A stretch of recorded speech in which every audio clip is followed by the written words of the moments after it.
One of the most interesting things I've found about sports bettors and the research we found is they all think they win.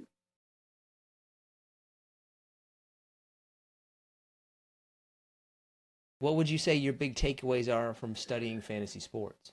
People play more for the social interaction than they do to win money, right? Everyone thinks that you play fantasy sports to win the you cost you $100 to buy in. You could win, $800. You could win $600, but that's not why people play. They play to stay in contact with friends, to make new friends, to interact and with their friends. That's the primary reason people play. And that doesn't matter if you're male, female. That's the number one reason. Is there seem to be in your research, is there a scientific rhyme and reason to winning at it? Or is it ultimately kind of just a little bit of luck? Fantasy football, I argue, is 65% luck. We ask fans that this in almost every survey that we do, like, what is your perception of luck to skill ratio? It's a perception, right? The more experienced a fantasy participant, the more aligned with that 60 to 70% luck. So, yes, the less experienced believe it's more skill because they believe the more time and energy you put into it. But the ones that are more experienced, they're like, yeah, I get it. Like, you can't predict who's going to, you're not going to predict who, the weather. You can't predict the referee. You can't predict your opponent. You can't predict so many aspects of it. When it boils down to it, we are playing a game within a game. And there are so many, we can't predict who's going to win one game, much less a game within a game.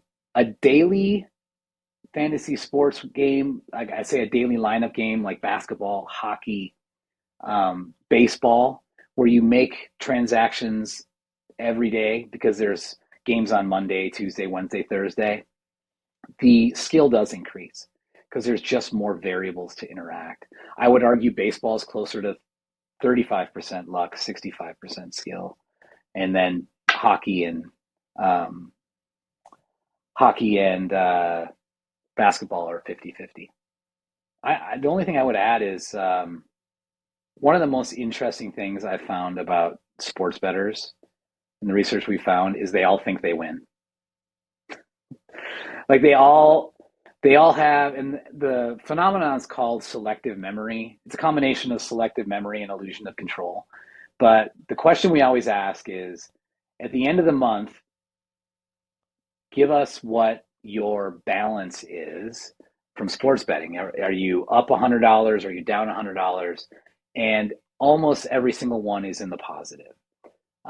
Now, we know that isn't the case, right? Like, there's the reason Las Vegas looks the way that it is. I mean, there's a reason that these sports books survive is because they win the majority of the time. But according to the people that we surveyed, and this is thousands of people that we surveyed over years, they all, in their minds, they're because of selective memory, they only remember the good months or the wins that they, and this has been true from daily fantasy sports participants and sports bettors. They month to month only remember having positive outputs. Why So would that be? a lot of it has to do is they have a higher level of illusion control. These are individuals that believe that they are dictating what's happening week to week in the NFL. They believe that they know more than the traditional fan. I may have missed it, but that's unique to sports gamblers as opposed to somebody who's gambling just like on poker or blackjack. No, it's certainly not unique. It's a traditional non-sports better. So all of betting, whether you are blackjack or playing at a casino, the same thing happens. It's just we find it at a higher percentage in sports. What's kind of the dark side or the downside, whichever one of those you want to look at? I think the one that I think popular culture has talked about is the dehumanization of players. I think, and we've studied this, we've done a couple of studies on the potential dehumanization of players. I think, Twitter and the dark side of social media has pointed out a number of bad instances where, and even I think the players have highlighted it too, especially the NFL players that have been, the ones that get injured, right? Players, they trust me, they don't want to get hurt either. But if you're, a highly sought after NFL player in fantasy sports, if you're a top tier running back or quarterback, and you get hurt in week one, the fantasy sports, population blames you for getting hurt. And they not only will they come after you on Twitter and on Instagram, they'll go after you in the stadium, and they'll make comments like, "You ruined my fantasy season." They're obnoxious. It turns out that's a small minority of the tens of millions that play fantasy sports.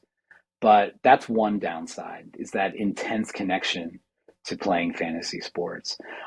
We have found instances that the increased attention across the league has taken away from that favorite team fandom, right? So, who's your favorite NFL team if you have one? Buffalo Bills. All right. And I say it Well, like that, right? It's hard to be a Buffalo Bills fan. I it is. love There's a them, but couple. it's hard. Yeah, there's a couple of fan bases. And sorry to interrupt. There's a couple fan bases that have had a rough run, right? The Buffalo Bills, the Minnesota Vikings, right? And I always commend those fan bases because they stick with them. But yes, there's some research to suggest those that play fantasy, especially teams like the Bills, the Vikings, the Bengals, the Lions that have had tough seasons, that all of a sudden, as the season goes on or years go on without success, they then lose interest in their favorite team and just become fans of the league or fans of their fantasy team only. What would you say has had a bigger impact on sports as a whole? Fantasy sports or sports betting? Oh, sports betting. Not even Yeah. close. Yeah. I mean, it's just been around so much longer. I think, um, yeah, I mean, especially as it relates to, yeah, I mean, you can go back to the scandals associated with sports betting, whether it's Pete Rose or the Black Sox with Chicago Black Sox, to even the current ones we're dealing with now. Like, there are issues with the scandals, but also, you know, sports betting plays a role in favorites and underdogs and the stories associated with sports, that I think sports betting is by far. Fantasy sports has been, it was a niche activity that was created in the, 70s, 80s, and it blew up in the late 90s, early 2000s, and is now part of popular culture, but it's nothing compared to sports betting. Even if you looked at it just from like the last 20 years, it's still sports betting by a mile. Yeah, I would say.